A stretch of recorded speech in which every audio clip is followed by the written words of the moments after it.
So, Yeah, I'm Rich here proud. is a beast, man. He again, 22 books under your belt, man, and you got so much Oh, writing story. 19, 19, Well, 20 in another 20. month and a half.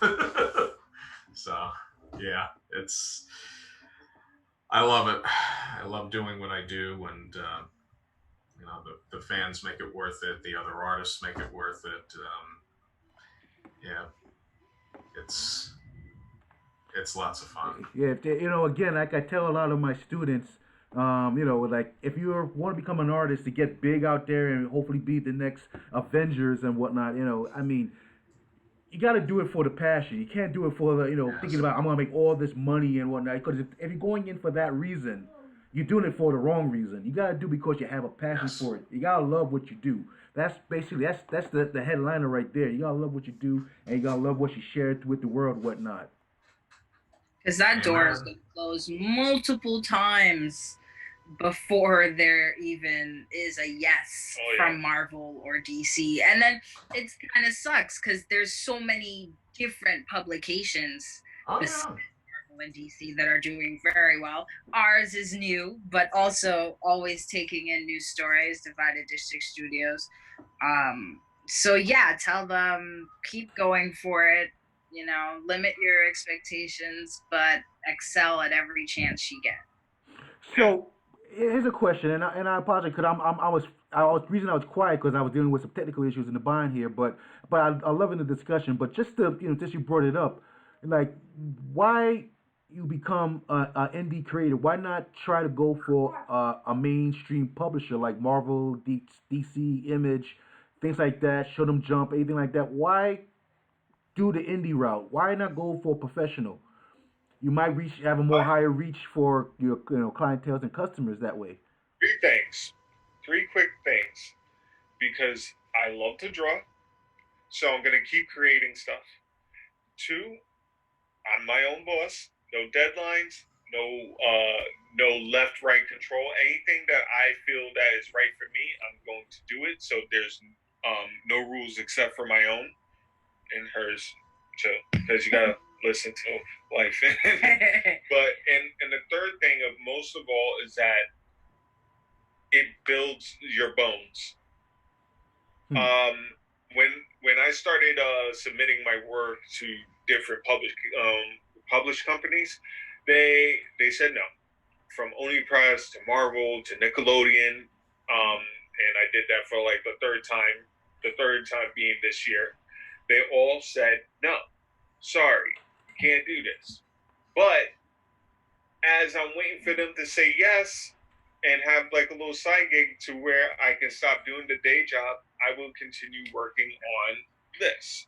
I will Right. continue on my own projects and showing and telling people my own stories, because once I go in there, they'll probably ask, "Hey, can we make a cartoon out of it?" Or, "Hey, can we do this?" And I'll be like, "Yeah," but I get full cut. Right. Yeah. And who's to say, like, doing it the indie route or doing it the Marvel route, let's use them as the example, is the right or wrong way? I think you got to do what's best for you. And if you're an artist that enjoys drawing their characters, then by all means apply for them. But Right. if you're an artist that likes to draw your own characters, don't wait for them. Yeah. Like, publish it yourself and like put it out there, and your numbers will grow. They might even still call you after they see you publishing your own stuff or putting out your own characters. So there's multiple ways I'm learning to do it.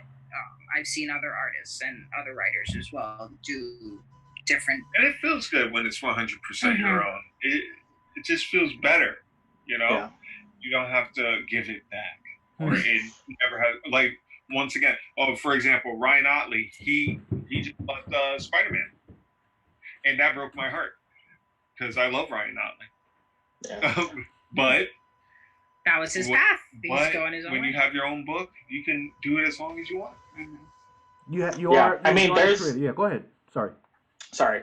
When you're working for Marvel and DC, you have no ownership over that.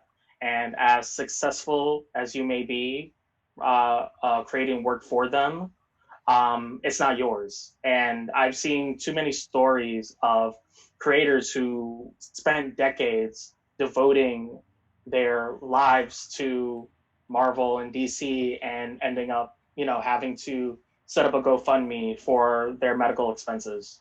Yeah. These companies do not take care of their workers in the end. It's all about the product and making money off of that now more than ever. These are just IP farms. They're creating, they're creating comics to make movies about them and make TV shows about them. So I think it's more fulfilling creatively and financially in the long run if you're successful, if you own your stuff. There's value to.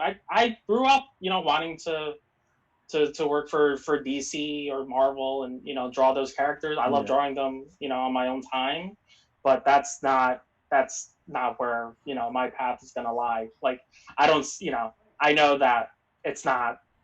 I want to create my own stuff and have ownership of that and and be proud of that.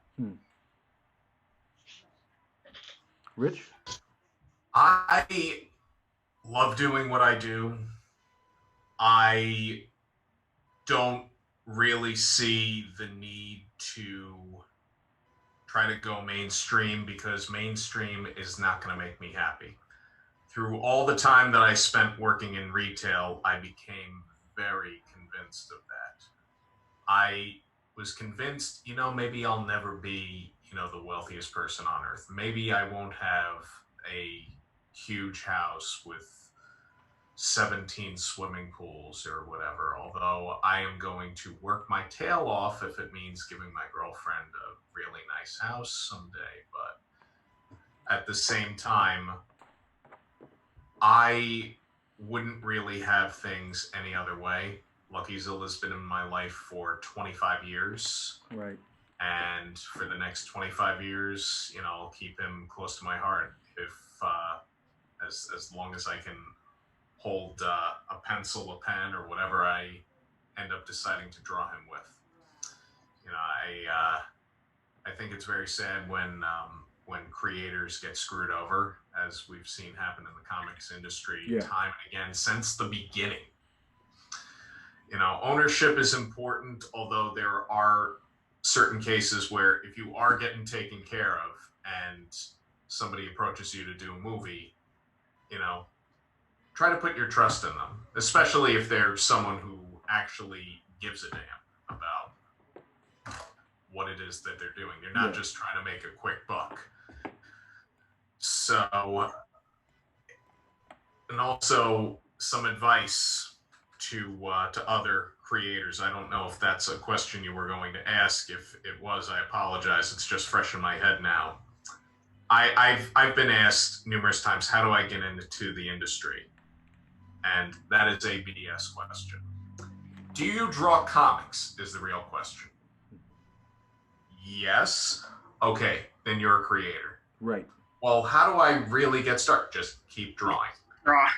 Just draw. Come up with ideas, organize your ideas, because organize them in such a way that you're not going to lose them. Mm-hmm. Because if you don't write it down, it's just, especially if you have ADD like I do, because it's like 1 minute, so-and-so gets up, goes downstairs, the newspaper is there, and his wife was killed in a car accident. Oh, look, there's a coupon for Doritos at Stop and Shop. You got really dark. I know, right? Yeah, well, oof. Yeah, I went there. Shout out to Valerie Capone there. She says hello to everyone. Hi, Valerie. So, so you're happy with being indie comic book creators. So, what actually helped you out when it came to like designing the characters? Like, were you self-taught? Were you born with the talent? You went to school for it? What actually helped you, perfect your technique a little bit? I know draw, but what made you give you the starter run? For me, like you said, draw every day, all the time, drawing anything. Growing up, when Wizard magazine was around, they used to have Yes. tutorials in their magazines. So you like Mike Waringo and other creators would have how-tos, and I would study those. Copying obviously was a big thing as a kid. Right. You talk about Rob Liefeld earlier. Like I remember seeing his stuff and like wanting to copy his style. That seemed so cool. And then going to school, as I got older, I went to high school, I went to college for art, and learning learning different disciplines and learning figure drawing and things like that. Helped a lot. What art school you went to? I'm sorry, Juro. What art school you went to? For high school, I went to LaGuardia, High School of Performing Arts and Arts, and I went to FIT for college. I went there too. You went to FIT? I went to FIT. I majored in fashion illustration. What was your major? Illustration. Yes. I graduated in 09. You drew some live models, right? Things like that. Learn how to draw fabrics and all that. I remember the first day I went to, first day of FIT, they had a 3-hour drawing class, and they had us draw from the model. They didn't give us any instruction. And then when we drew, it was like, okay, I'm going to tell you all the things you're doing wrong and how you screw that up. So that was a wake up. Also, being on message boards, I used to go on the Newsarama message boards, a million years ago, and there was art groups on there. So there was a group where every week, you get a prompt of okay, we're gonna draw Shining Knight, from DC, and everyone would draw that, and you post your art, and everyone's really supportive, but you would get critiques, and maybe you should do this and improve on that, and having that community really helped over the years, and I made friends that I still talk to this day from that, but overall just getting feedback and drawing with people and making friends and learning from each other is really valuable in helping me grow my talents. Amen. What about anyone else that want to share? Do you want to share what helped you influence your skills a little bit? What pushed you? What anyone train you? Anything like that? Anyone? All right. So I was self-taught mostly throughout the years. I had a drawing class here and there, but I mostly helped train myself to get to where I needed to be, to where I got noticed by an artist from Marvel, who used to work at Marvel, and he helped me learn how to ink, and then that pushed me a little bit further. So I kind of picked up and go, sort of like either Bruce Lee or Goku or some sort of drawing, where one moment. Exactly. and so and then I realized going to school, some people learn differently. Me, I was never a school person, and especially when it came to financial reasons, I had to make do, and I wanted to draw, so it was all about just doing the job. At the end of the day, you have to have one thing and one thing only. It doesn't matter what kind of dollar you have. It doesn't matter what kind of pen you got. It's all about general interest, period. Yeah. So, guys, just do the thing. I love that Wolverine you did you shared it on Instagram. That was fire. Can I show it off? That was please go ahead. That's what we're here for. Show it off. All right. So I'm gonna. Is it in your photos? Yes. Start broadcasting. That's how you do it, right? Uh-huh. Okay. See, I'm a little rusty on this. I haven't done Zoom in a while, and it looks like I've seen a screen broadcast Zoom thing there. I'm not seeing the picture. Oh no, because we're pulling up the picture now. Okay. I'm sorry. Go for it. Yeah, there we go. And this is Nice. Wait. Oh, you can see it. Yeah. Yeah, we can see it. That's fire, man. That's fire. Cool. I love that X in the background too, man. Oh, thank you. It's like the blood of his victims. Yes. Yes. With the little Great. scratch marks. Perfect. The ink detail it's clean, man. When I was drawing him, I figured let's just make it look close to a cover as possible. Yeah. So that was the goal, and I'm glad that I made the goal to where you mentioned it. Thank you. You done good, Bob. So every now and then I kind of mess around and do some fan art stuff. This is the Zolver from Concrete Comics, and then I'm a Street Fighter fan. Zoids, Cowboy Bebop.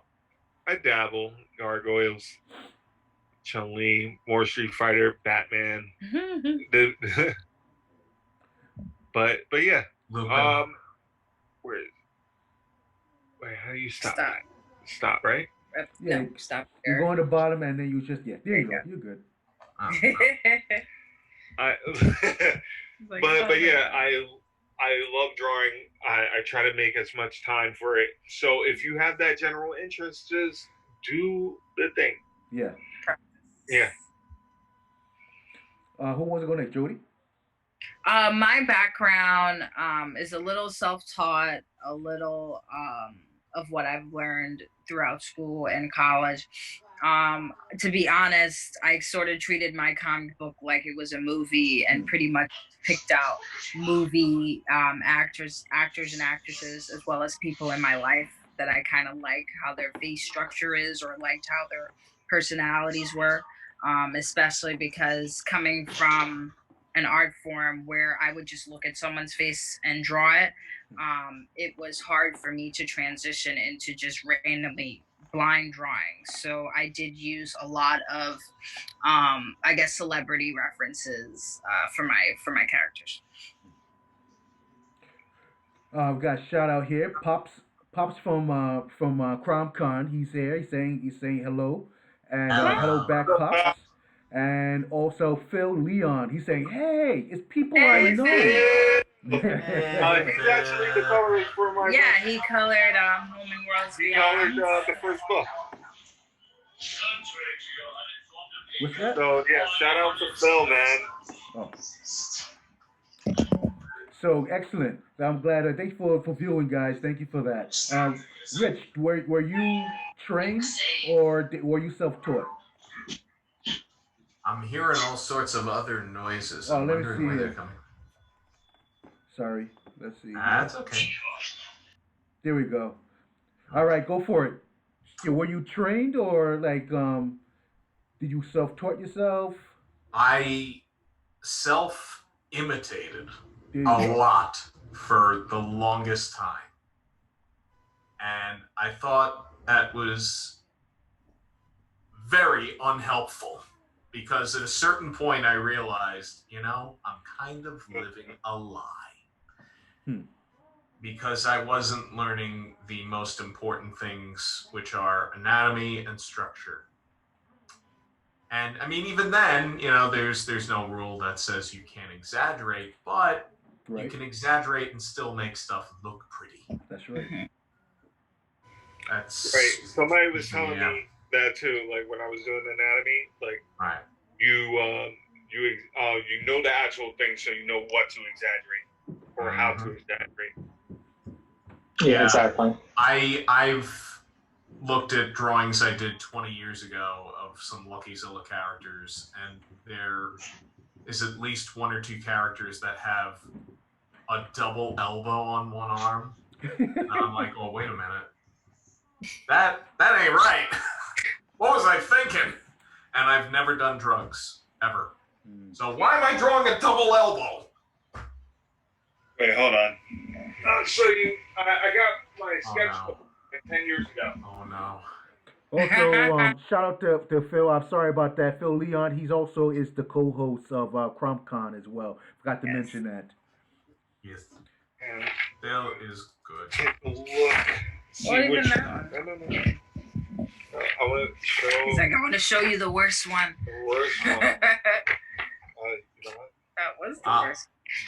That's while you're looking for that, I'll tell you one of the almost the worst mistakes that didn't get caught. Vacuum spelled with 2 C's. It was printed 135 books with vacuum with 2 C's.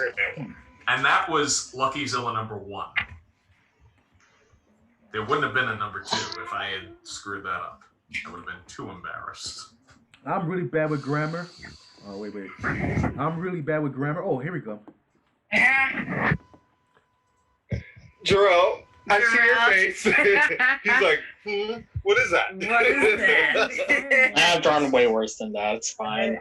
So from that to the Wolverine down, and even me, like I myself, am trying to get more confident with just drawing forms. Like I still have to practice a lot of anatomy.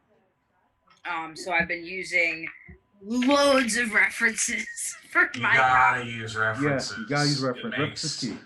Yeah. I mean, you can trace photos as long as you own the rights to them or if you paid for them. What you shouldn't do, people out there that are looking to learn from this and maybe start your own comics career, is you do not draw over someone else's work and then try to pass it off as your own. No.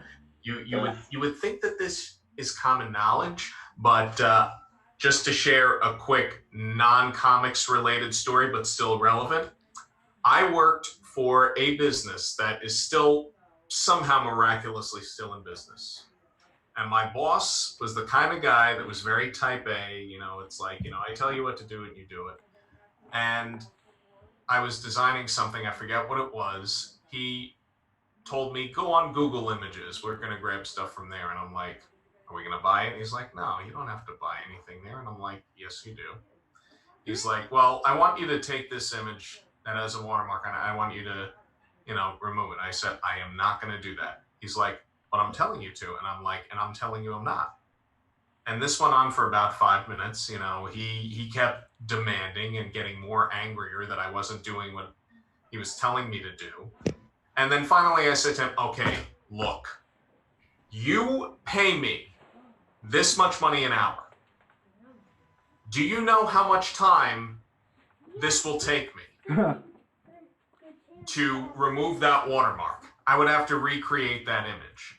And by the way, I'm not going to do this anyway. I'm just putting it into perspective so your tiny brain can understand this. It is going to cost you probably about maybe $5 to $10 to buy this image off the stock image site. Yeah, right. As opposed to paying me, let me see, I was getting paid $36 an hour. You could probably, give me $36 to, basically fudge a watermark. Yeah. And so finally he gave up and he's like, so you're going to give me this problem every single time that I ask you to remove a watermark? I said, yes, because that's stealing. Exactly. Yeah. Yep. And somehow he's still in business because his aging father just never seems to run out of money. Yeah. That's cool. Yep. Scumbag. Wow. That's being generous. What I've been doing with my new book is that let's say that I'm doing a lot of walks lately, and so what I'll be doing is I'll bring my digital camera with me and I'll snapshot pictures of my own, like if I say I'm in the park or just down the road or in a dirt road or anywhere, I'll just snap pictures. And what I'll do is, since I'm really good at Photoshop, I would try and manipulate the pictures to work best for me, backgrounds and the panels. So I don't have to go Google search anything like that. I could just click and have my own pictures and that I own, and I could just do that as well. Speaking of which, when you're doing designs and backgrounds and all that, how difficult is that when you drawing out and illustrating the books and pages? Jarrell, I was checking out your book and whatnot, the first issue there, and I love the dynamic that you offer. You give very cool, crisp angles to each panel and whatnot. And do you use references at all to make those backgrounds, or what is your methods? I'm gonna go to each and every one of you and actually what your methods are in making backgrounds. Yeah, I'm heavy with the references. I'll take. So we're talking about the first issue of Go Robo now. A lot of it takes place outside in that universe's version of Union Square. Right. So when we were when I was drawing the issue, or before I drew it, I went down there and took pictures of the neighborhood. Yeah. And to use that as reference, and also use Google Maps to to get additional reference. So yeah, a lot of it is go online and look for inspiration. But if it's general environments, I'll go and shoot reference myself. And I also use a lot of reference when it comes to poses and things. I'll take pictures of myself, use those as reference if I need certain poses or certain facial expressions. So there's a lot of research and that goes into drawing these things, because we want to make it look not realistic necessarily, but wanted to create a credible looking world. Yeah. And wanted to look like car's a car, and trees, whatever it is. You want it to look like that could exist. Yeah, you're not drawing like Toriyama backgrounds. What happened? You're not drawing like Toriyama backgrounds, but you got like a long tube building with a circle on top, and then you got the cars, hovering cars, and yeah, but still, I mean, there's a lot of detail and things that go into those illustrations. He's working from certain references. Like that's a tactile world, like that that looks credible. Even if the designs are exaggerated and kind of weird and futuristic, it still feels like a world that you can walk through. So that that's really important when you're, especially when you're creating a comic. For the most part, you're not really unless it's like a strictly talking head type of thing. If we're drawing a comic that has environments, you have to create credible environments that people are gonna be invested in and think look really cool. Anyone else want to go on that? Look, what do you use for references for backgrounds and designing wise for each panel? Okay. Same thing. For me, on the first book, I pretty much used the perspective book and try to do as much as I can or the best that I could, because I was still learning at that time, and now I'm getting a little better. And now that I'm working on the tablet, my lines are I won't doubt myself as much.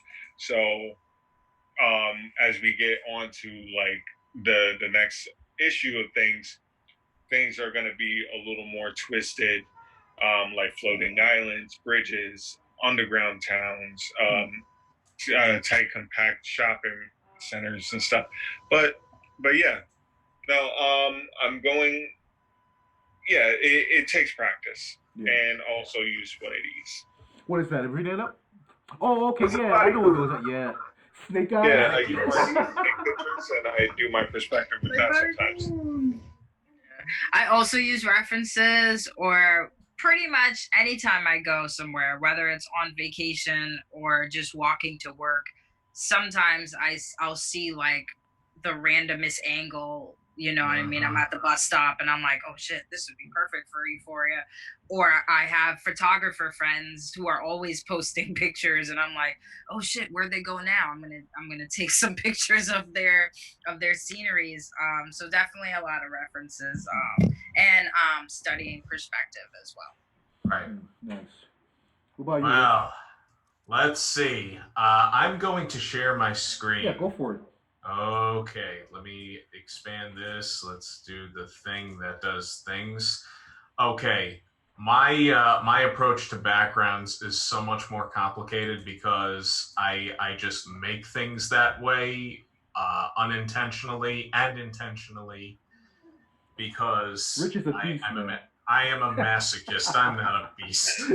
So this is a background from Lucky-Zilla number 12. This is the throne room of Royal Flush, was a giant alien toilet. Now, of course, okay, it's some kind of background, but this is a 3D set. We can look at it from any perspective, which means, let's kind of change it up a little bit. I don't like the way that looked before. Let's go up here and let's press the render button and watch what happens. because I think we all can agree.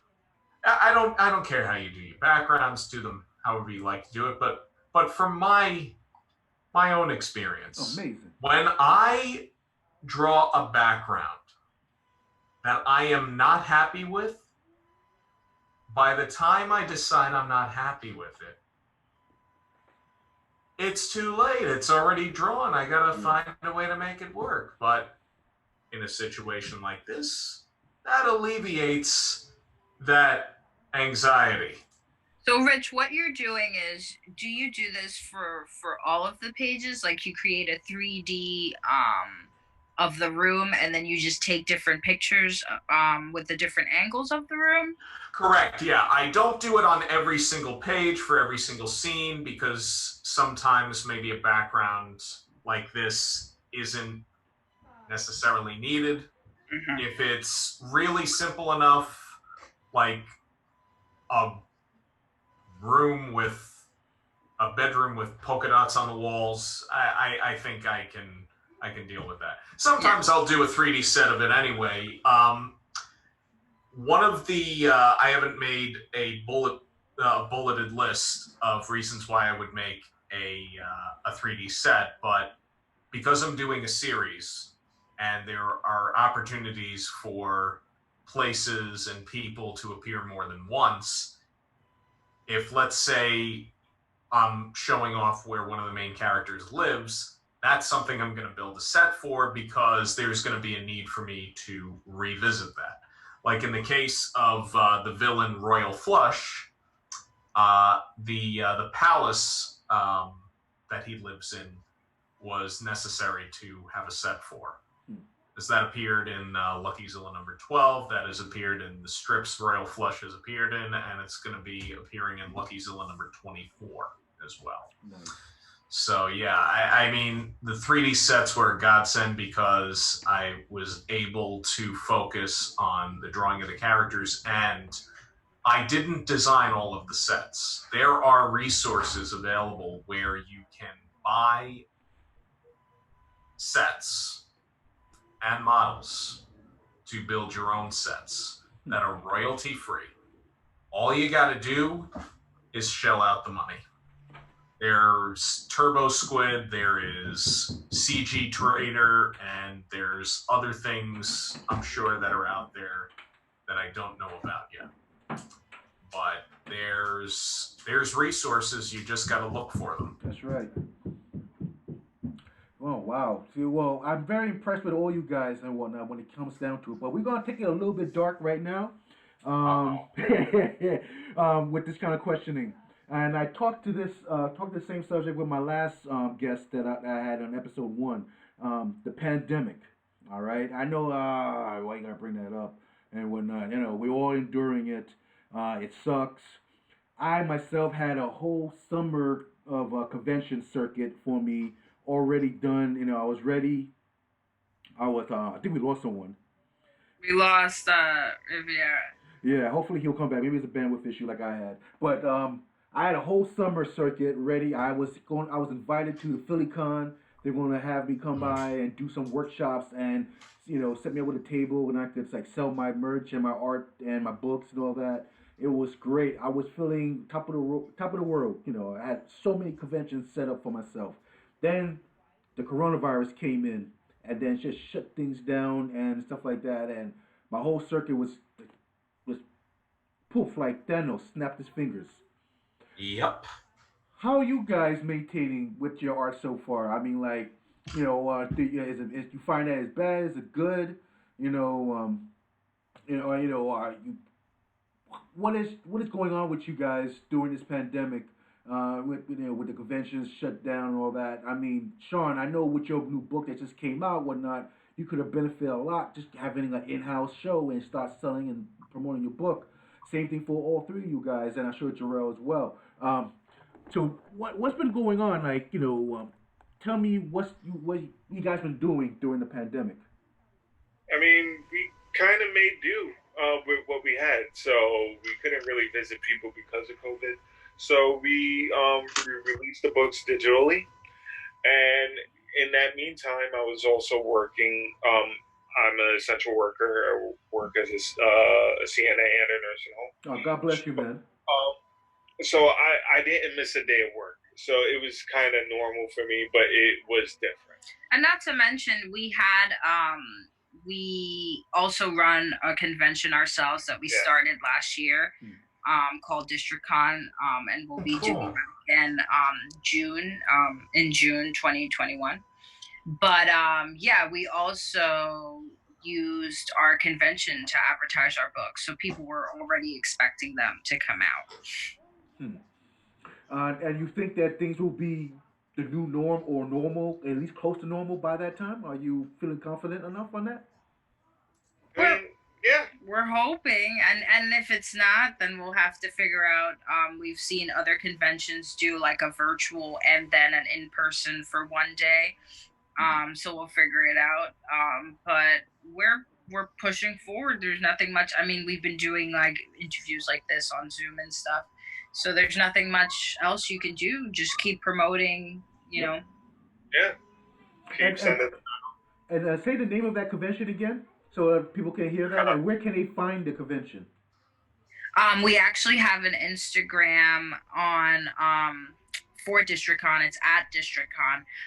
It will be in Staten Island. And it's also on, you can find us on Facebook as well, DistrictCon, under Divided District Studios. Yes. Awesome. Yeah, I'm liking that page right now. All right, here we go. See, and then we have Salvatore on checking out the video. What's up? Shout out to you, and also Nitin. Thanks, shout out. Thanks for watching, and Javier Cruz. Thank you for watching us. Javier. Yeah. Sorry, I said. That's cool. So go ahead, Gerard. I know you just now logged back in. The question was the pandemic with the coronavirus hitting, conventions shut down, New York Comic Con first year ever shut down.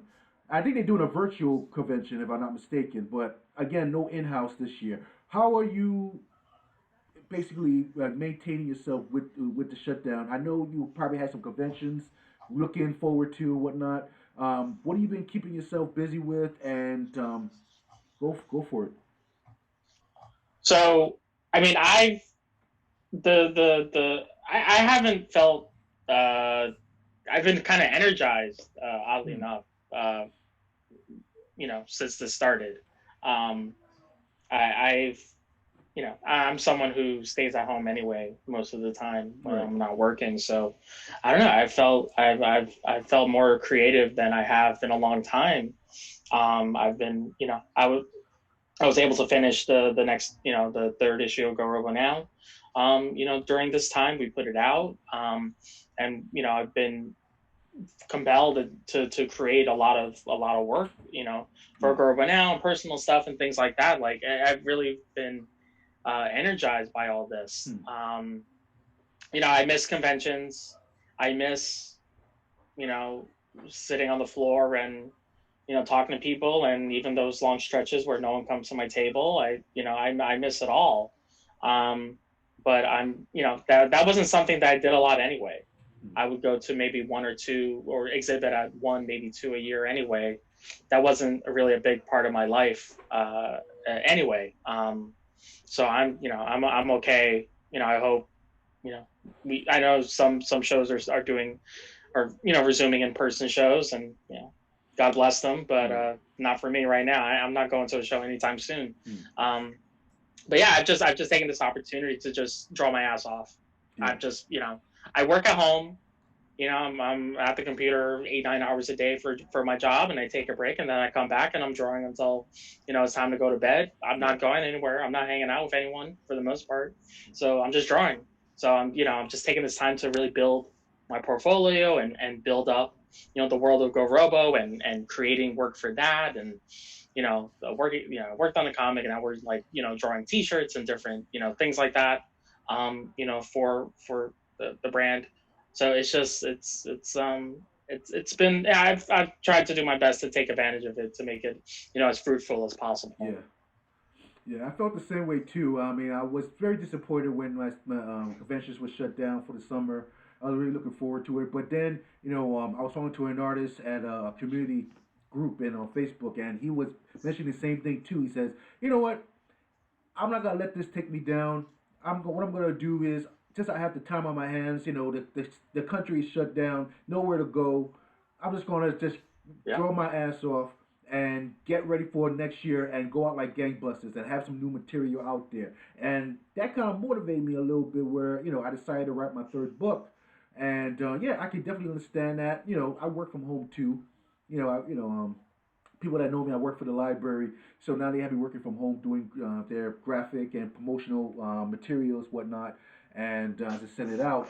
But since I'm working from home, I'm like, you know what? Let me take advantage and do some more illustrations and just get it out there and promote and whatnot. But is it easy to reach out to your customers or followers, without the conventions?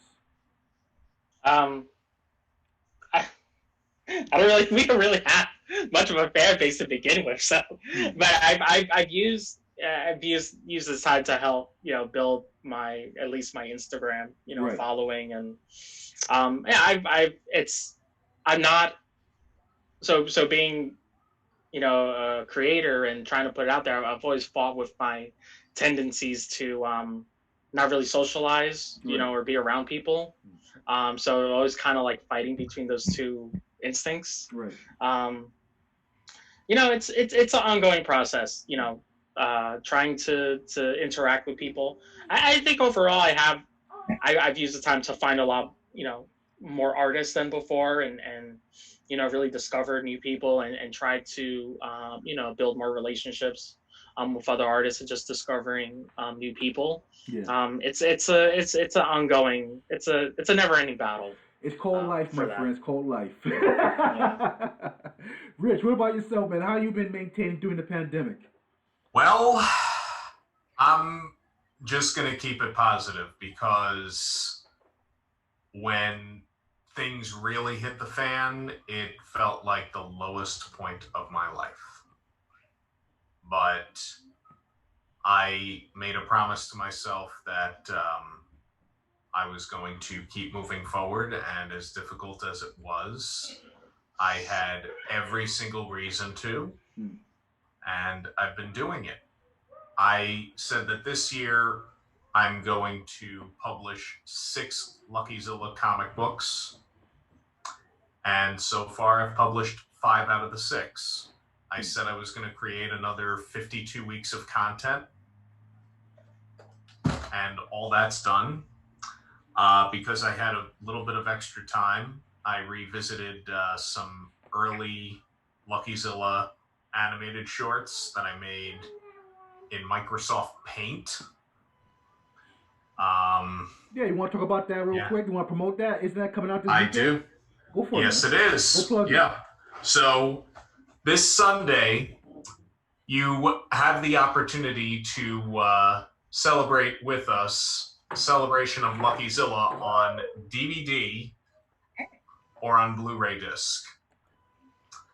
These are available on LuckyZilla.com. They create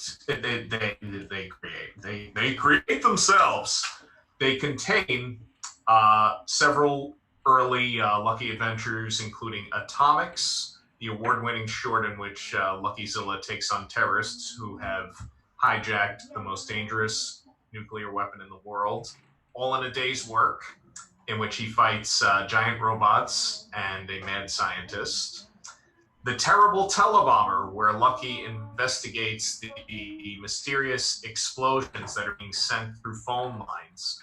This was remade in LuckyZilla #5 in comic book form. And LuckyZilla's Christmas Barktacular, where LuckyZilla sings the 12 Days of Christmas. The Blu-ray set features a very rarely seen Lucky short that I made back in 2001 called When the Doberman Calls. It's not for kids. Everything else on the set is for kids except for that one because he drops 4 F-bombs and kills 4 people. Ooh, The early years. fun. Yep. But there is also a VHS tape version that I'm going to be selling a very super limited amount of because I got to sit there and record it. So of course you're going to be paying a premium for that. I've also on and off been developing expansion packs for Luckyzilla the game. There you go.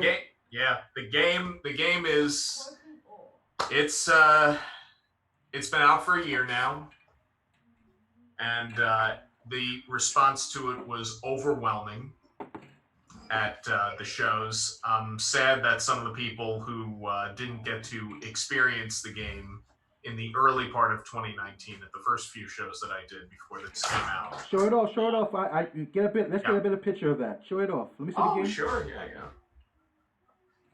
And what the game consists of. The game consists of you playing as Lucky's friends, and also as Lucky if you land on his appropriate space. Now, the object of the game is to defeat all 4 of these bad guys who have taken control of the city. Now, you do that by rolling the dice, drawing cards, where you can get points, the highest score of which at the end of the game, when the last villain is defeated, is the winner of the game. You also try to avoid capture, and you also, fingers crossed when you draw the cards, that you're not getting something that powers you down or traps you, or that depowers Lucky for a round. Nice. But it can get pretty intense. As a matter of fact, at MCon, I think it was 2018. No, I think it was. I forget which MCon it was. It might have been 2018, where we played the full game. There were 4 gentlemen that were playing it for about an hour and a half, Nice. and they just enjoyed the crap out of it. This one guy kept referring to the ref as the Grand Wizard for some strange reason. I don't know why. I'm like, dude, you know what that actually is in real life? I mean, I don't want to tell you because I'm having too much fun, looking at your reactions. But anyways, that kid lost the game. But, what about the little figurines they have for the game there? Show that off. I think. Shadow Rabbit. Shout out to Shadow Rabbit. He helped out with. Yes. Louis Schaefer, better known as Shadow Rabbit Clay Guy, did the original sculpt for the Luckyzilla game piece that comes with each one of the Luckyzilla the game. Nice. He sculpted it. It was scanned and 3D printed by, I think it's iMaker in Industry City, Brooklyn. My girlfriend and I painted 43 of these. Wow. Yeah. A lot of patience. You're telling me, but I mean, most of the patience was from me. I didn't want to put my girlfriend through quite that much of the painting, but she was a saint when it came to it, and so was Tommy Stathis for letting me use his shrink wrapper. I may need to borrow it again if I start selling any of these. No doubt. Did any of you guys do any like Kickstarters or like GoFundMes or Indiegogo to help with your products, anything like that? Did any of you, like you, Rich, you ever done, or everything is just out of pocket for everyone? Well, Oh, go ahead. Oh, sorry. No, go ahead. All right.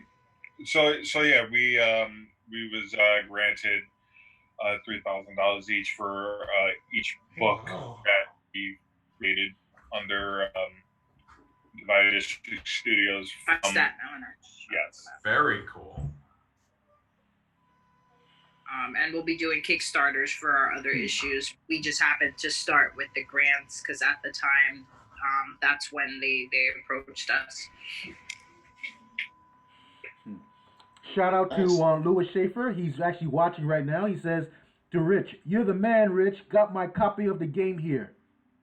Oh. It would not have existed without you, Lou. I just there are 2 people that I think in some way are about 2/3 responsible for making the game happen. He's one of them. My sister is the other. She was the influence idea of it, right? To make a game? Well, she gave me a laundry list of suggestions at a convention that she did with me. And she's like, "Yeah, this is something. These are some things that I think you can do to maybe make the experience better. Maybe add a simple game." So I decided to take it several steps further, and I tripped over several of those steps, and I hurt myself too. That was not fun, but I ended up with a working prototype of the game within about 6 working hours. Wow. I had nothing to do at work that day, so it worked out. And technically, I shouldn't even be saying this live because future employers might say, "Oh, well, this guy is going to squander his earnings and work on company time." Well, if you gave your employees something interesting to do, maybe, just maybe, and if you treated them right, they might even share some of the profits with you. Something to think about, you know. Oh, well. Well, all right. So going into with the whole thing we was just discussing with the conventions being shut down, do anyone want to share any like great stories? I mean, let's uplift it a little bit. Anyone want to say any good stories, like some good customers they dealt with during conventions or whatnot that make you feel like, you know what, life is complete now. I feel accomplished on what I'm getting in, handling myself in. Anyone want to share? Jarrell, you want to share? I can't really think of any off the top of my head. I mean, I've had some people talking about FlameCon. I've done that show a few times, and there's a few people that I see every year, who always come out and buy my work. I like seeing those people, and getting to see how they're doing, and knowing that they enjoy my work. Nice. But yeah, I mean, no one specific in mind, but it's always, it's validating to have people come by and appreciate your work and want to pay you for the work that you've done. I hear you. Yeah, man. Anyone? There was a young lady and her daughter that came to my table. It was Kids Comic Con, the very first time that I did it in 2017. And this shy little girl, she was 5 years old, had the most adorable curls you would ever see. And she picks up my book, opens it, not expecting anything from it, and immediately she was like, the next hour she was reading the books, and my books are only 16 pages, so but I was talking to several other customers. I felt like I was on a roll, and her mother takes me aside after a while and says to me, "I just want I think it's amazing. I think it's wonderful that that one of your lead characters," she's talking about Bruce Deodato, Bucky's alter ego, "is a person of color, because when my little girl sees that, because they were African American, she says that's real to her." Because I mean, you can see, you can read stories about Batman, Superman, Wonder Woman, the Thing, the Hulk, and everything, and but when you see someone that looks like you, it suddenly adds another dimension. Like, yeah, I mean, and it's like what Jody was saying earlier. There is just so much culture in the world. True. And that it kind of made me a little misty-eyed, but it also really got me thinking. I think I can get the whole rainbow in my work. So I think I'm going to strive to do that. Not do it just to do it, but to expand the possibilities of the storytelling. Like, I mean, if there's a way I can, get, if I started researching comic books drawn all over the world, whether they be France, Belgium. There is a huge community in India of Indian superheroes. One of them is Nagraj, who is a guy who is essentially a snake king his superpowers are the manipulation of snakes. So think of the Rat King from Ninja Turtles, but this dude has snakes. And I would have never known about that if I just didn't have that random interest. And the same thing with wondering whether or not there are squirrels in the country of Zimbabwe.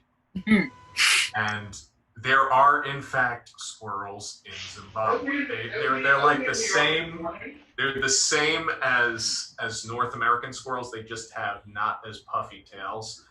And I know some people very close to me are going to get very mad that I'm still obsessing about squirrels in Zimbabwe. They also draw comic books in Zimbabwe as well, and they're pretty cool looking. You know, you just hey, if you want something new, you got to look for it. You know, I mean, Google will take you places, Bing will take you places. It depends on whatever search engine you want. Hey, pick up a book. You'll find something. Just yeah. That's my attitude. If you want to find something new, go look for it. Yeah, go ahead, Sean. You have any things you want to share? As per the con, right? Yeah.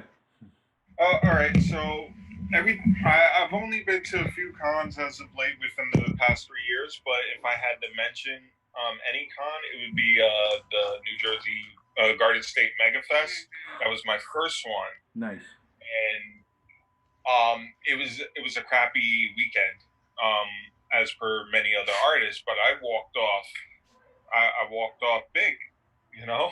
Yeah. and I broke 100 for each day, so there was only 2 days. And a couple of people started walking into my tables, interacting with me as some Thundercat stuff out, and nice. One guy came up to me. Actually, I bumped into several different celebrities, but one of them happens to be a Power Ranger. I didn't even know it. He was like, "Oh my God, I love Panthro. Panthro is my favorite though," and he's going on and on and on. Come to find out, this guy is Jack Guzman from Power Ranger Wild Force. Yeah, Guzman, the Black Bison. Yeah, and then at the end of the weekend, I bump into a bunch of Power Rangers. Rocky the Red Ranger, nice. A couple of Blue Rangers from different series, and then also Billy Zabka from the Karate Kid series, or Cobra Kai now. And also Screech. I drew a Chitara from him. Dustin Diamond, yeah. Dustin Diamond. Wow. And so, like, meeting all these people in one shot, like within one day, it just told, like, you know. And not because they gravitated towards me. It wasn't like I was reaching out for them. I was just doing my job, you know, and having a good time. And they all liked the work. And I was like, why are you talking to me? And I felt like a heightened sense of gratitude towards that. I'm very grateful for anyone who comes in and asks for like the smallest of drawings from me. Getting me to draw for them in any show is like the best thing you could do for me. No doubt. Right. And my experience had to be at that very same convention, because at that time I did not start writing for Euphoria yet, so I was just doing like little prints and stuff of paintings and drawings I've done before. And I showed up on the last day to pick up Sean, and all of the Power Rangers you were talking about were outside. And they were like, "What do you do?" And I was like, "Oh, I'm an artist, and I rap." And then I ended up rapping over beatbox by one of the Rangers. He's like, "Oh, you know what I'm gonna ask you, right? Can you spit a little bit? Come on, spit a little bit for us. Come on. Say that. Oh my God, I'm on the spot. Come on, freestyle. He's like, come on. Come on, we're not gonna judge. Come on, you can do it. We're all friends here. Let's see if I remember this. You mentioned it. You open the Pandora box. I put myself on the spot. I was like, I don't even need to rap. Don't do it for your respect. Don't give a fuck who reacted. They try to be the best at it. Twisted every turn. It's divisible what you earn, and I flow through it. My program is so fab. That wordplay is short say I might grab. Well, you think you want to try me? Thought you had the codes downloaded. I'm a pure breed, not a new seed. The record and trying to be my philosophy. Copycat pop the lot. Be lucky, be who you gotta be. And yeah, so just a little bit. There you go. A little bit. You're welcome. But yeah, so that would have to be my fan moment because I really didn't expect him to just start beatboxing. I mean, most people when you say you rap, they do what you do. They're like, "Oh, just rap." Yeah. But he was like, "Oh no, I got a beat. Like, let's do this right now." And he was like, "I was like, okay." What? And then so that was really really cool for me. You ever think about maybe expanding on your like maybe doing like a mini CD? Get someone to do like a little beat in behind and whatnot. You can rap on the CD, and then you can have it like like a exclusive with your comic book. I mean, I don't know. It's funny enough.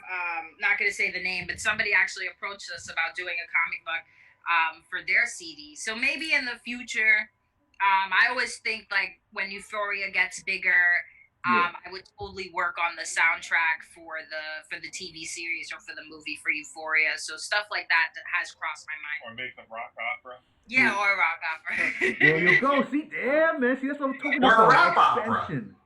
You could What's do a that? rap opera. A Yeah. rap Rap opera. opera. There you No, go. I mean, Hamilton is the perfect example of a rap opera gone right. So yeah, no, it's totally possible. Sky's the limit. But yeah, so talented all across the board, all of you guys, whatnot. It's awesome. I actually wanted this to be like a 90-minute program, but like the last episode went up to 2 hours. Hopefully I'm not taking up too much of your time. I'm hungry, but this has been fun. After running, you got us to not eat for 2 hours. Yeah, like sorry about eating on you guys. We were like, oh, we can't wait. No. I mean, I hope I'm not intruding because I do have a few more questions. But if you have to go, I can definitely understand. Okay, no, we're still good. We're just gonna keep eating. All right, cool, no worries. Rich bring up a pretty good subject matter. I actually going to bring it up a little bit when it comes to representation. You being an indie artist and a comic book self-publisher, how important it is. I mean, I see with Sean and Jody, definitely you have some kind of representation in there that that actually flows from you. Rich, I don't know, I don't want to call you a dog, but it's Lucky Zilla. So, but but you gave a good point that someone like I love to see like a person of color in the story, whatnot. And Jarrell, I hope you don't mind me putting this out there, but you are part of the LGBT community, correct? And Yes. and I know that you mentioned FlameCon a few times and whatnot. I'm gonna go start with you, Jarrell. Do you have any characters that actually represent that, or are you working on any other book to represent that? And is it important to have that representation in a story? It's definitely important to have diversity of all kinds. Right. Sex, gender, orientation, whatever it is. We do have a couple of characters in the story. It's a gay couple that are part of the team that the main character is a part of. But yeah, I mean, it's, when we started creating it, we made a point that we wanted to have, we have, Black characters, we have, Indian characters, Asian characters. We wanted to have, we just don't want to have like the same type of people. Want to have diversity in on all kinds. I mean, even our main character is a fat dude basically. So it's more interesting. It's more it's better to have when you're doing a character a comic with an ensemble that they reflect different walks of life, if you want to say that. Absolutely. Yeah. And I don't think like whether you're a Black creator, Spanish, Indian, whatever, I don't think you should limit your book to just only your race or only your religion. Yeah. I think it's like, for example, like my main characters, the ones you're going to be following are like minority characters, Asians, Black, whatever, but everyone is featured. Everyone has a spotlight where their story is either explained or you learn something about them like momentarily in the book. So it gives your audience a broader range. Like your fan base isn't just limited to the people that look like you. It's limited to everybody who's featured in the book. Like, oh, I saw myself in that person, Right. so I'm gonna read that book. Yeah, ever since I made the commitment to myself to diversify the series, I feel like I'm getting things right. I'm getting good feedback, which is fine. I don't always expect it, but the one rule of thumb that I will say to any creators that are looking to diversify, I mean, obviously, this doesn't even need to be said, but I'm going to put it on the table anyway. You stay away from stereotypes and the gender norms and Yeah. all that. That is not going to help you. If at a certain point you have to stop doing research because you do not want to be put under a microscope. I don't think anyone likes to be put under a microscope. And least of all, perhaps the type of person that you're looking to write. Like a transgender person, for instance, does not like to be under a microscope. So you got to write from the heart. True. And if something just doesn't fit, it probably won't.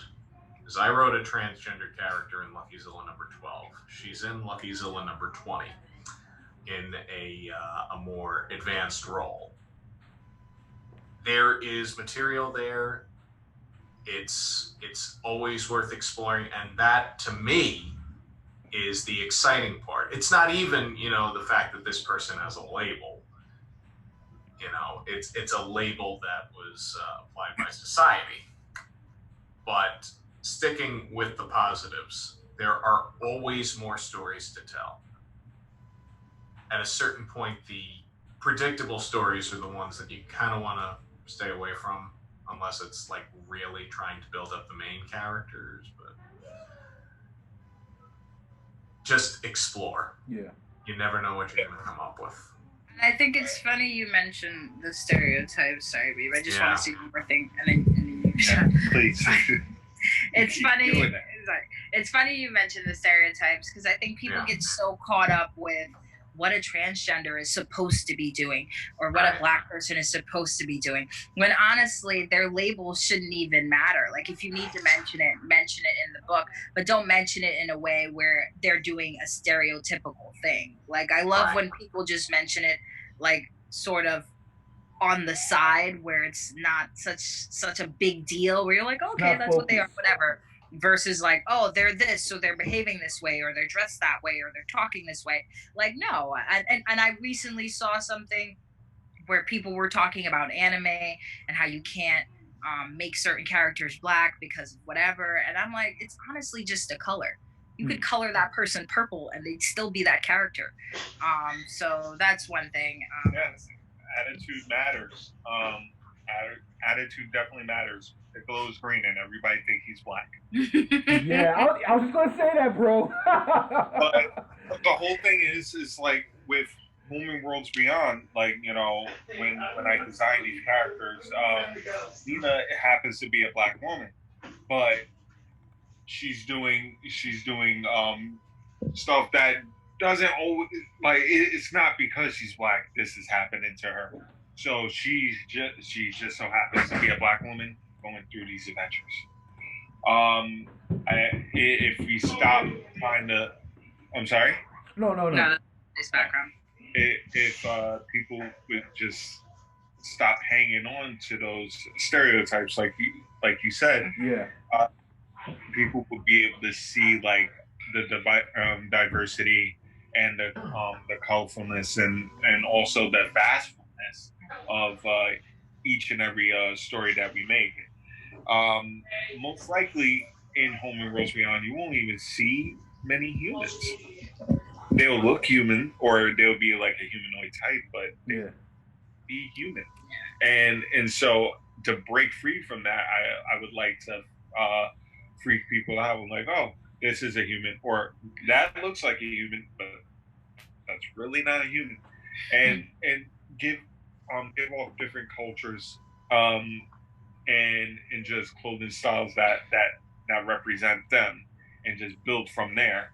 And yeah, it's pretty much we have, like McKel says, we are our own god. So we don't even have to use the cultures that have been here before us. We can just create our own, build our own culture. And people have been migrating for so many years. Like, to me, an Asian Jamaican is still wow to me, but I know so many of them. Yeah. And when I see them talking Jamaican, I'm just, well, patois or whatever. Yes. I'm like, wow, this is crazy. But no, that's his culture, regardless of if he's Asian or not. That's his culture. That's so, right.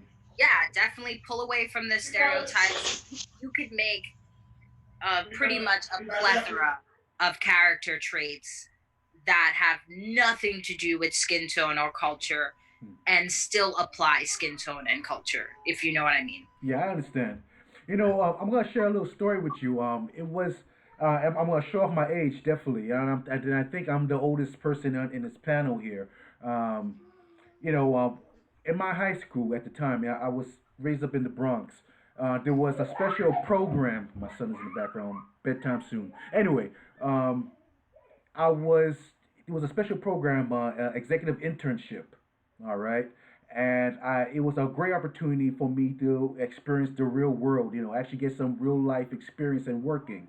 So they would ask me questions what I'm really interested, what I'm really into. And I was still in the art, so I said I like to be in comic book writing. I want to become a comic book artist. So they were actually able to set up, believe it or not, they were able to set up an interview with Marvel, of all places. I had the opportunity to become an intern at Marvel, so I just had to pass the interview. So I went there for the interview, went into the building, went up the elevator. Oh my God, my hands, I can still remember it. My hand was clammy. You know, I was so excited. So what happened was, when I went to talk to the person, they looked at my portfolio and stuff like that. And like back then, my characters were very multicultural. It was a lot of black characters. I know, I think the best author is best write what you know and what you're adapted to. And plus, I was still young. My mind was expanded outside of the norm, outside the box, I should say. So what happened was, Sean, thank you for coming back. I was talking about my interview with Marvel as for internship, right? So what happened was she looked into my portfolio and noticed a lot of like black characters. I had like a lot of POCs, whatnot, and she looked at me and asked me who are my like the influences, the artists and whatnot. And this is what I always tell a lot of my students, when you go for these interviews, because I wasn't ready. Um, I said Stan Lee, Jim Lee. I didn't really know the artists behind it back then. Everybody just knew the media, the materials. They didn't really look in behind who the artists were. So I really couldn't say who are people who influenced me and answer that question correctly. So but anyway, I digress. Learn the artists, people. Learn the artists. Learn who you like out there, so you can be able to tell people who you're influenced by. But anyway, she looked at my portfolio once again, and then she said that, you know what? I think you'll be better perfectly for Milestone Comics. Milestone Comics was a sister company to DC. Now I don't know if everyone remember Milestone Comics. They actually talk about it at the DC fandom in this past virtual convention, and I so they told the program that it didn't work out. I wore too much cologne. That was their excuse for not hiring me. So I went to Milestone Comics as suggested, and I remember going into Milestone, and it was a very small company. I think this was back at '94, if I'm not mistaken. This was, again, I'm showing my age, and this is my last year in high school, and I went to Milestone, smaller company. It was like kind of like a studio, two-floor building. I remember, and it wasn't as fancy as going to Marvel, but it was still, it is what it is. I was actually interviewed by, believe it or not, Dwayne McDuffel. Anyone knows who Dwayne McDuffel is? All right. I was, yeah. So I was interviewed by him and whatnot, and it was, I was still young behind the ears. I didn't really know who anyone was and whatnot. But now I realize who he was. I'm very grateful I got to meet the man. So he interviewed me. He told me what my errands will be. He said that we're gonna have you do like a lot of errands, a lot of deliveries and stuff like that. And you know, I'm like, all right, not really the full experiences that I really wanted. I thought I get to be behind the scenes, which I probably could have. Long story short, I kind of denied the opportunity because they said they did want me. All right, sorry if I knew how it was, but I denied it because I wanted the experience. I didn't want to do deliveries. I wanted to know how it was, and who knows what the case would have been. If I experienced behind the scenes with Milestone. But long story short, once again, too late. I took a job at the Empire State Building at a logo company called Garand Inc., where I actually was on hands-on computers. Now, this was when computers were not even in the house. What I mean? No one had a computer. We still had the big books, encyclopedias. Right? So it no one had computers. So I actually was hands on. I got to my first introduction into Photoshop, Adobe programs, Illustrator. I actually got a taste of computers from that experience. Learn how to work on documents, create logos, use the pen and all that. They did a lot of logos for major companies, Macy's, J.C. Penney's, Disney, a lot of sport logos, things like that. There was even a room, believe it or not, they opened up the door Thursdays, where you could actually have the opportunity to buy the rejected jerseys on Thursdays and buy them that won't even hit the market because they were rejected. But anyway, I digress.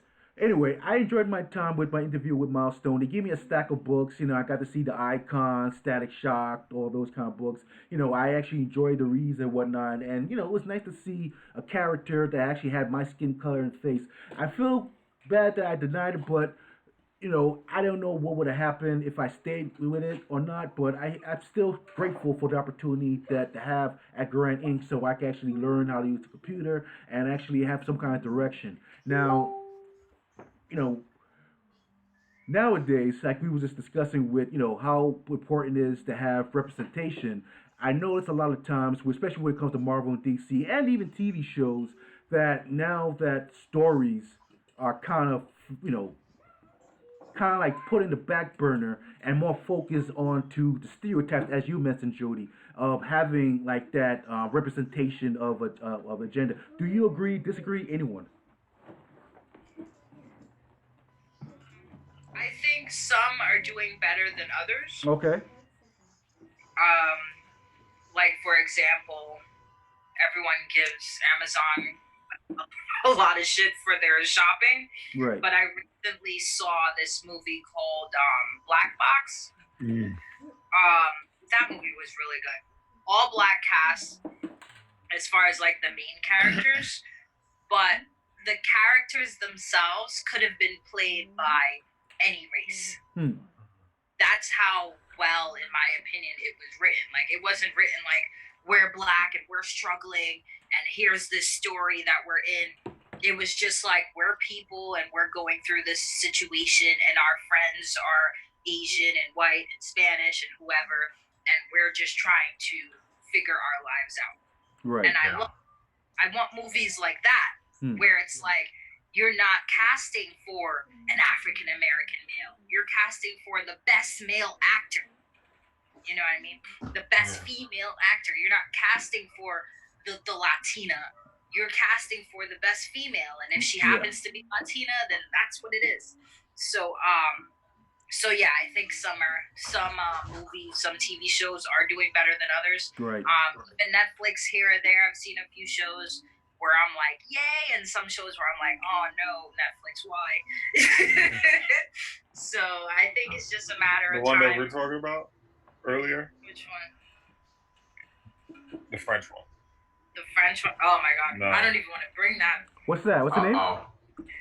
Cuties. Oh, Cuties. Oh, yeah. Yeah, the huge controversy with that. That's why I said some they're doing good with some, and others they're like, no, you shouldn't have done that. On that note, not to interrupt you, I apologize. No, yeah, I do have to get going. All right, yeah, no problem. Yeah, this has been great. You guys are fantastic. Jarrell, it's a pleasure to have sat on this with you. Sean, Jody, you guys are fantastic. It's been a pleasure. I really got Likewise. your books. And Kelly, Yeah. you know where you stand with me. You're the king. Before you go, Rich, go ahead. Just give a nice little plug for you. I probably got to wrap it up right after you leave anyway, but just give a nice little plug about where can they find you, where can they get your products. Go ahead. You got the floor. For LuckyZilla, you're going to go to luckyzilla.com. You can also visit him on dresdenmedia.com/LuckyZilla, either or. The website stuff is Facebook and Instagram at LuckyZilla Comics, Twitter, Tumblr, and now TikTok at LuckyZilla. Yes, there is a LuckyZilla TikTok. No. Dresden Media at Dresden Media on Facebook and TikTok. I don't know why I made a TikTok. Instagram also at Dresden Media. Dresden Draws on Facebook at Dresden Draws, but you can also find some drawings that I did on the Dresden Media Instagram when I actually updated. But continue telling your story. I just need to eat because I'm getting a bit It's all good. You guys, this conversation was crazy. Yes, this was fun. You if I invite you again, all the best, Rich, guys. you be back. Yes, if I invite absolutely. you again, done deal. All right. Be well, everybody. You be safe and healthy, Rich. Take care. Yep. Yes, take care, Later. man. And I really appreciate you guys hanging out with me again. This was a phenomenal conversation with you guys and whatnot. This was crazy. I feel like we need to do like a part 2 in the near future about continue on talking about this kind of discussion, because I think this is kind of important, especially when it comes to like being a creator, and then those who are young or youth or inexperienced, they want to become creators. What will be the steps, and also what will be the creation part, or at least behind the table, I should say. Taking the plateau and creating comic books or whatnot. Just I think a lot of material we could probably cover with the whole, representations and also the stereotyping and all that. And I really would like to do like a part 2 in the near future. Maybe we could even do that. But I don't want to take up too much of your time, because I think we're almost getting close to 3 hours. And I don't want to. And I really appreciate you guys taking the time out of your hands to hang out with me today, and I really appreciate it. This was fun. So what I'm gonna do is I'm gonna leave, I'm gonna pretend I'm a customer at your table, and I want you guys to sell me your book, so everyone that's listening and watching, they can understand more about your stories and what's going on with you, and when it comes down to it. All right. Well, I'm gonna start with Jarrell. Go right ahead. Oh God. Okay. So, I think I just realized I didn't really talk about what the comic was about. Yes, please. So Garoba Now is about a guy named Roy who learns that he can transform into this all-powerful robot called Go Robo, and he meets others like him and gets thrown into this something called the Battle of Gods, where different beings such as himself are trying to get the power to become the god of all robots. So it's about him, and he's kind of a loner, and he learns, he kind of like gets a family along the way and learns about his power and what he can do to change the world. You have anything to show us? You have a book on hand right now, or you want to screen share anything? I don't know how to screen share. I'm not even trying with that. Hold on. But there you go. We're watching you right now, man. Passing the book over. Look at you. You ain't ready. Oh man, look at my butt. No. I got. A lot of our stuff is online, but this is a cover for one of the preview. Nice. The preludes that we put out.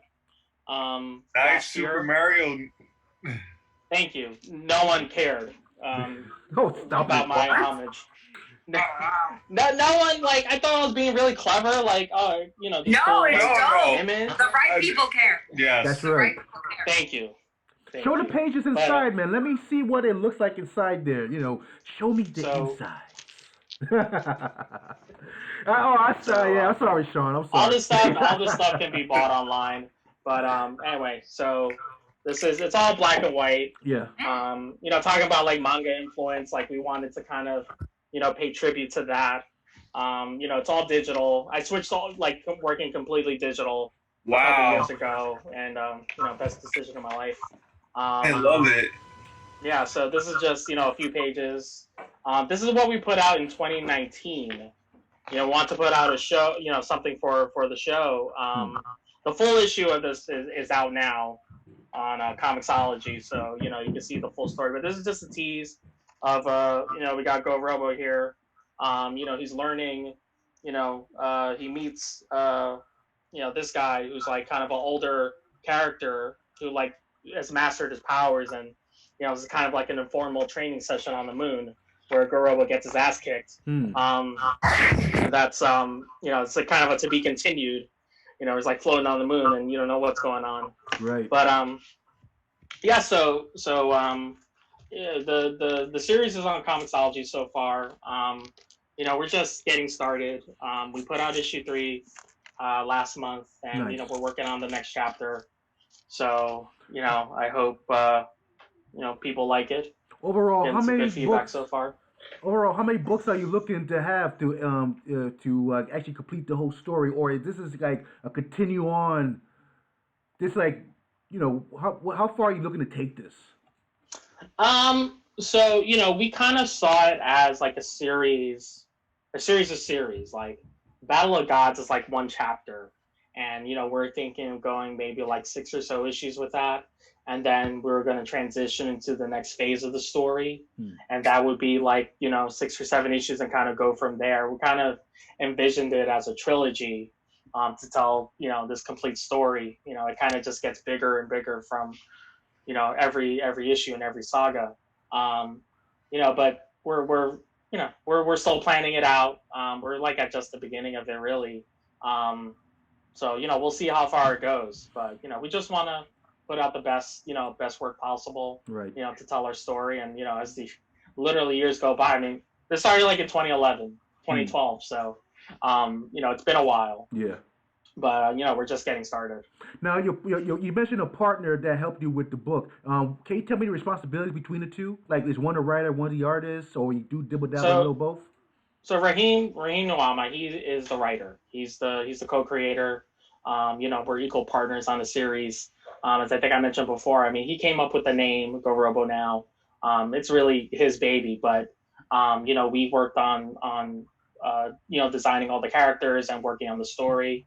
It's a collaborative process. Okay. We talk all the time, and to hash out the issues, the story, and then I'll start drawing, and we'll go back and forth, and I'll show him my work, and he'll give me feedback on what he likes and what maybe might be changed.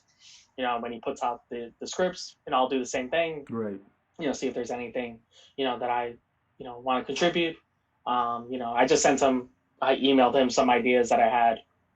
Like, I had one of those flashes of creativity where it's like you can't even go to sleep. I understand. Like that. I was just like up like all night, like writing ideas for like the next comic that I wanted to elaborate. So it's extremely collaborative. But I mean, to basically break it down, he writes, I draw. I design, and kind of like all the lettering and designs and logo stuff. That's all done by me. Yeah. So your head hurts too when you need to get the idea out on paper, right? Yeah. It doesn't hurt. It's a nagging. It's a nagging feeling. Yeah. That you gotta get out. It's not gonna go away until you put something to paper or. Yeah, my head hurts. I got blood coming out of the ears and everything. I mean, I think I need to see a doctor. I don't know what that is. Oh man, so you ever have like a disagreement on the direction since you're working with a partner? Like, I mean, any one of us, we can always say, all right, this is how I want it. I don't care. Right. What about you? Do you ever be like, this is how I want it, and then you like, nah, I want it like this instead? Um, I mean, in general, there's things that we've, uh, overall we haven't really disagreed on anything Hmm. major. Right. Like the overall direction and like character designs, and we've come to agreements to the little things where maybe I think something should be included or taken out. I'm a pretty laid back person, Okay. so it's there's I can't say there's like been major like disagreements about like the direction. Like we it's a very collaborative process. We get along well. Nice. We've been working together for a while, so like, Hmm. we had to. Otherwise, this thing would have blown up from the Hmm. start. I hear you. Now, what other next level you want to take this book to? I mean, like, are you looking into like animation, or you would like to do that if you had the opportunity to, or you wanted to go live, like live action and whatnot if you had the opportunity? I mean, it'd be CGI. cool.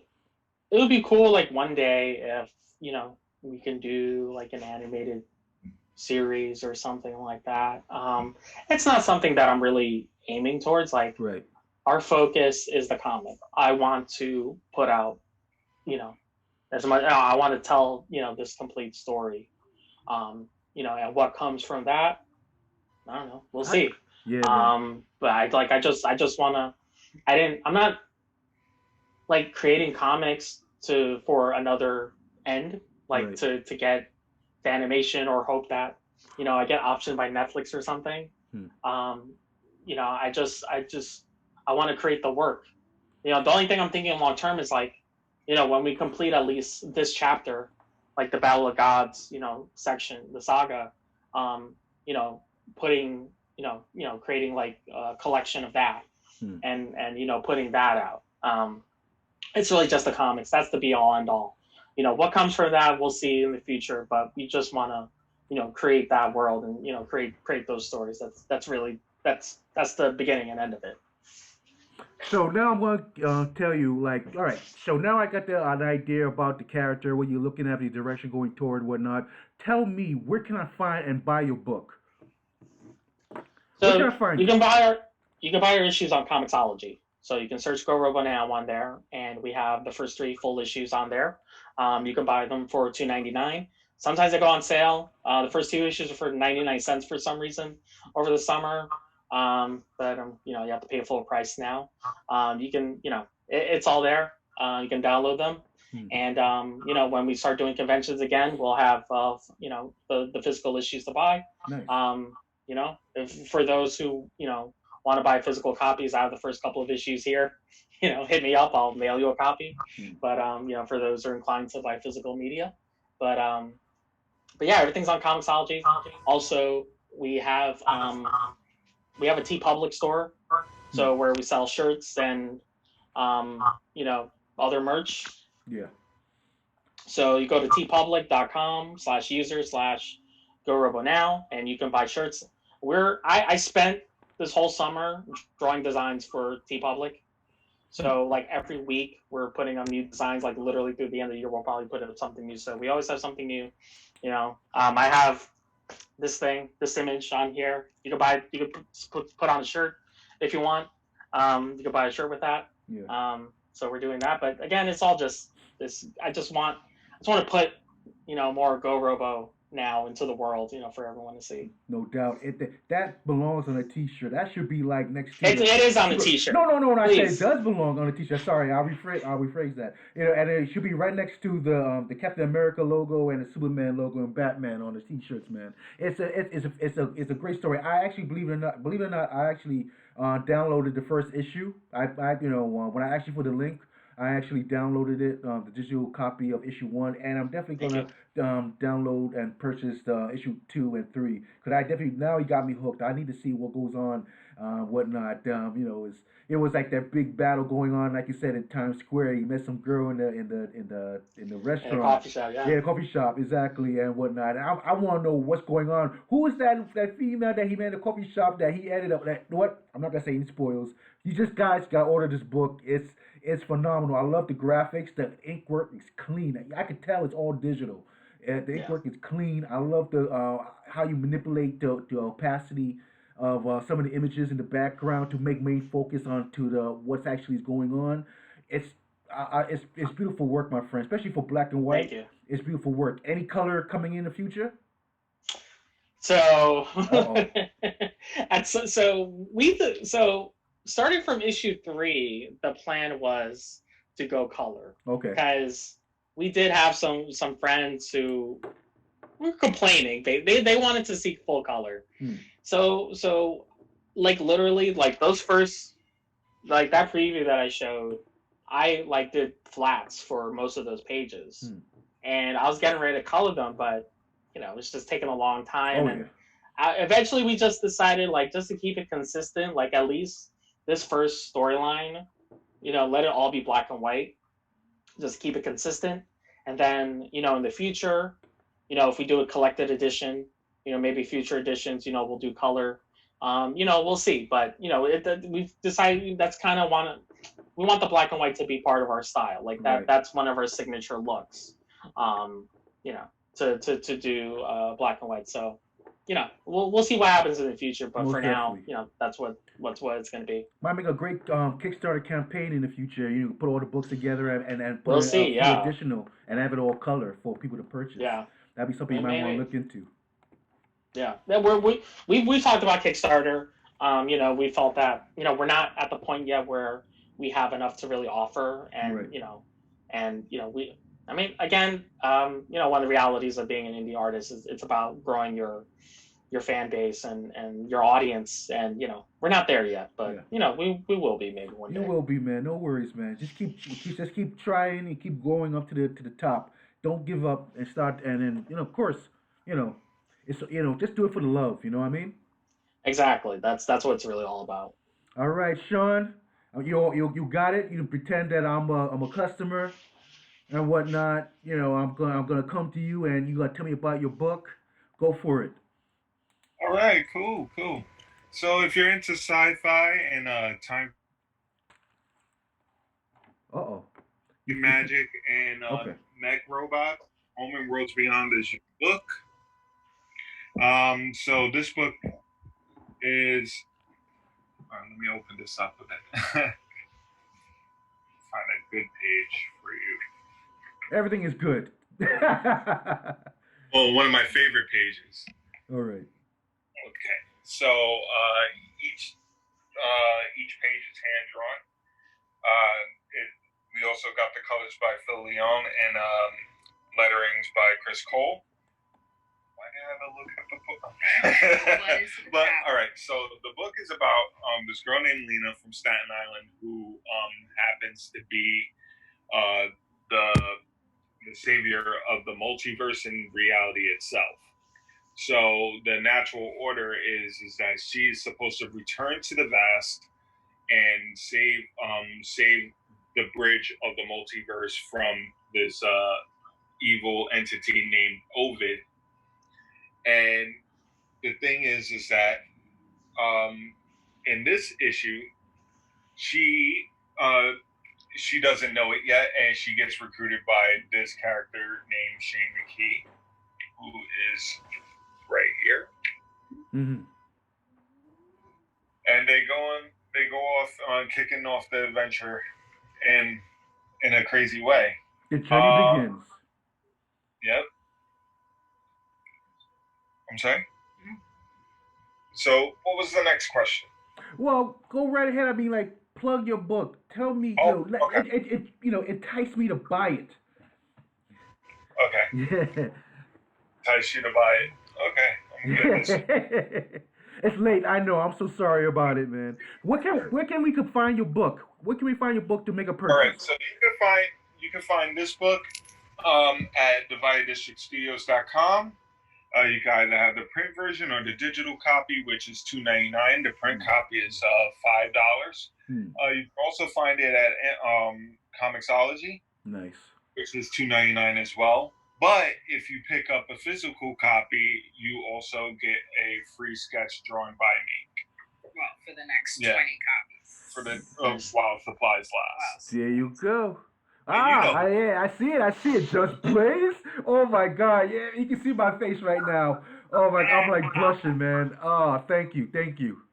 You're welcome. Also, so how I wanted to get the book um, kicked off is that she starts looking for the chief before everything happened. Ovid came in 3 years ago and made an infraction into both universes, which means that he caused a rift and a paradox.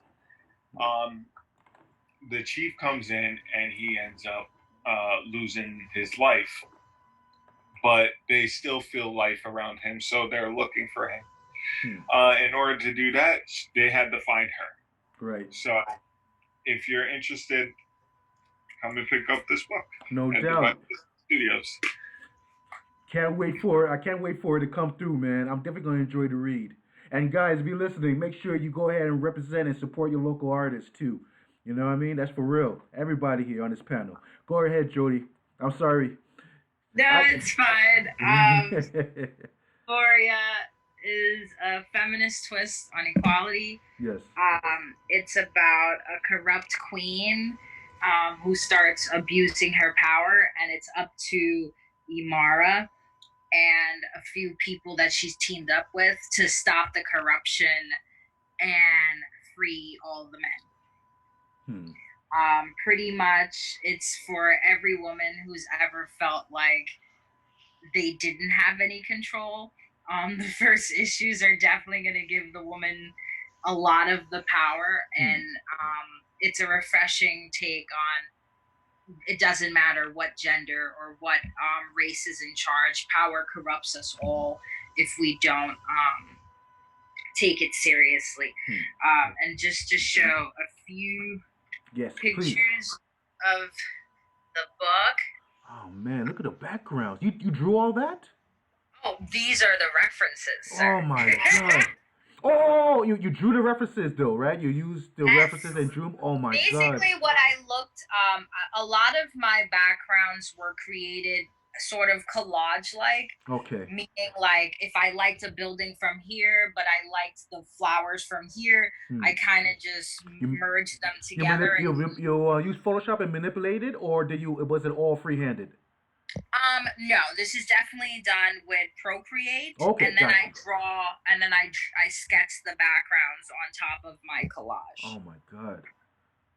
Some of my backgrounds were hand drawn, meaning without a reference. Yeah. But a lot of them, like for example, especially this one in the corner right here with the gate. Yes.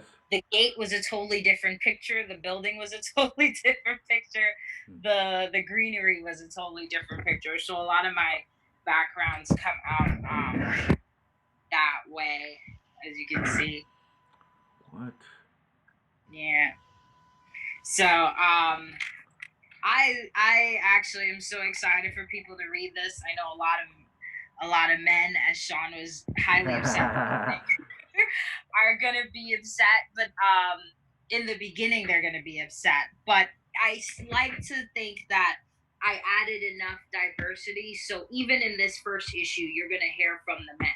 Okay. You're gonna hear from one of the old men in this story saying that back in my day, we were in charge and fuck women and da-da-da. So you're still gonna get those, what's the word?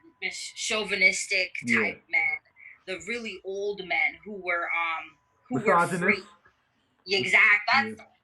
So you're really gonna get like that side as well. The men who were free before slavery came. Some of them are still alive, and they're telling all these young guys like, "Hey, don't get brainwashed."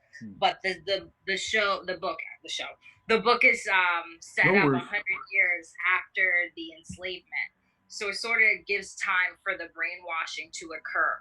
Like over time, what you think is the status quo becomes the norm because this is the life you're living. You're born into a life of slavery. And the last thing is, there is, Sean's like, the last thing is, there's a man from another world where they're not enslaved. He's pretty much from like the regular world, but I don't say exactly where he's from officially. Okay. He is not a slave. He does not know what that means. So he comes into this world pretty much like, who are these women talking to? I am nobody's slave. So he's the rock, sort of the pebble in the river that sends the ripples for everything to go horribly wrong. Wow. So it's kind of like Planet of the Apes when that guy came through and the astronaut and he was like found like no offense but like he saw like a Exactly. whole other like what is this and then he gets thrown into slavery. Exactly. I'm not throwing these. Nice. I can't wait to read these books. Oh my god, really gonna enjoy It's very these things. exciting I'm because really gonna think enjoy it. Handmaid's Tale. Think it does have a Wonder Woman aspect. Yeah. When you're following the Princess Imara, you do get that sort of sense where she's the princess, she's supposed to be protected, but she wants to fight, she wants to patrol the streets. So you do get sort of like a Wonder Woman feel like that. Yeah. There are a lot of influences in this book. And it could also be found on divideddistrictstudios.com, the digitals and the hard copies, as well as a digital on Comixology. All right. You guys make sure that you message me all these links, and what I will do is I will make sure that it's in the post, so when people view these things and whatnot, they can see the links. I have some links there, so but just to make sure that it actually is clickable and people actually can get to it. I just want to make sure I get it all clean and correct for everybody to come check your work out and whatnot. Just one more question before I let you guys go. How many books you looking at total for a complete story? Like I asked Jarrell, how many books you looking? For my story, it's so open ended. The goal is the revolution. The women and the men join together to throw off the queen. Right. So the way my series works is it can be ongoing, like even after the revolution, because I am flirting with the idea of after they free the men, what now? So my story may continue after that. So it could be unlimited for my story. Okay, cool. What about you, Sean? Same here. It's open. I pretty much put out a task for me to where like she goes to different places and deal with different problems and adversity. So yeah, ongoing as well. All right. And cool. For the purpose of our books, because Sean's don't. What? No. Okay. I can't give that spoiler. Don't spoil. No, stop. Relax. It's not that serious. I won't give the spoiler. All right, please don't. You did last time. I did not. Yes, you did. I'm this boy. I get so excited about our stories. I just want to tell everything. Like I want people to be excited. Yeah, it's a well balanced. There's so much. There's so much. But yeah, so definitely pick up the books. Definitely read. It's gonna be awesome. You're gonna love the stories, and hopefully you find a little bit of yourself in the story. Both books feature characters that are trying to figure out what their life is going to be.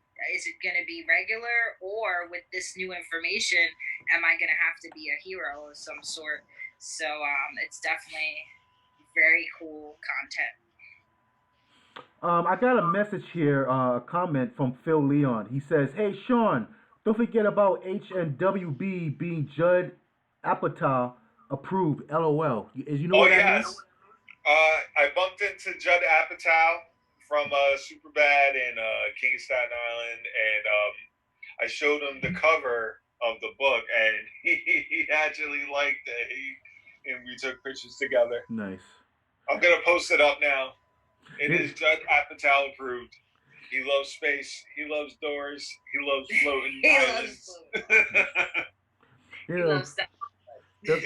The funny thing is, I'm sorry to cut you off. The funny thing is that I met one of my influences that I used to, The Last Dragon, Bruce Leroy.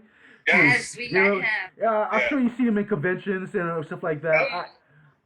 When I was a kid, that was the show that I was so like you talk about representation and and influences and that kind of field. That was one of the movies that I watched as a kid that makes me feel like I want to get into storytelling and do stories like that, and black people doing kung fu. I mean, like this is in Harlem. It's like this is insane. You know what I mean? So I mean, I was very like happy when I met him at EternalCon years ago, and I gave him one of my books, and I'm like, look, man, you were like one of my influences to do comic books and have multicultural characters and my storyline. You being a head star, your own storyline there with the Last Dragon, and I gave him a book there and took a picture with him. It was just one of those moments that I just felt you know happy. You know what I mean? To meet one of your one of your a hero in this sense. But anyway, I said enough. I'm sorry. Thank you guys for hanging out with me so long. Sean, you look like you want to knock out, man. Thank you very much. Yes. Yeah, like I said, as soon as before the interview came out, we're trying to be healthier somewhat. And we went running. So Okay. it was like 30 minutes after our run that we turned on the camera. I understand. Me being overweight, I definitely understand about trying to be healthy and do more exercise because you're on your butt all day, 8 hours, and you're drawing and whatnot, and you have to not neglect your body. Your body needs to get, exercise. So I definitely understand that. But guys, thank you very much. I really appreciate y'all. Thank you. And if I invite you again, would you guys come through? Yeah, absolutely. Yeah, definitely. Yeah, excellent. Because I have more in store. Sorry? Thing. We sure just draw something. You know what? Hey, I do my Tuesday nights live drawing, so you never know if I ask you for an invite to come through and draw with me, you do it? Yeah, absolutely. All right. What about you, Jarrell? Yeah, definitely. All right, cool. So definitely will contact you in the near future about doing that. Maybe hang out with me on a live drawing. Kyle Horn, he hanged out with me one night and we did drawings together, and we just talked shop and pop culture things. So anyway. Thank you very much. I really appreciate you guys. Hey, guys, whoever listening there, thank you for hanging out with us this evening. This is MCon Online Anime Fest. And don't forget, we're doing a Halloween edition to our virtual convention. We have the link in the post. Make sure you register for our convention. We have a lot of programs going on, like voice actor Austin Tindall. He's the voice of Kaneki from Tokyo Ghoul. And we also have a virtual cosplay contest. And we also have a lot of workshops and exercise and Zoom party with music and anime theme music. So much more as in store, and it's all free, provided by the East Middle Public Library. So I really appreciate you guys. Let's make it big and let's make it happen. All right. Have a good night, everyone. Stay safe and healthy. Thank you very much. Good night. Thanks. Good night. All right. We're not live.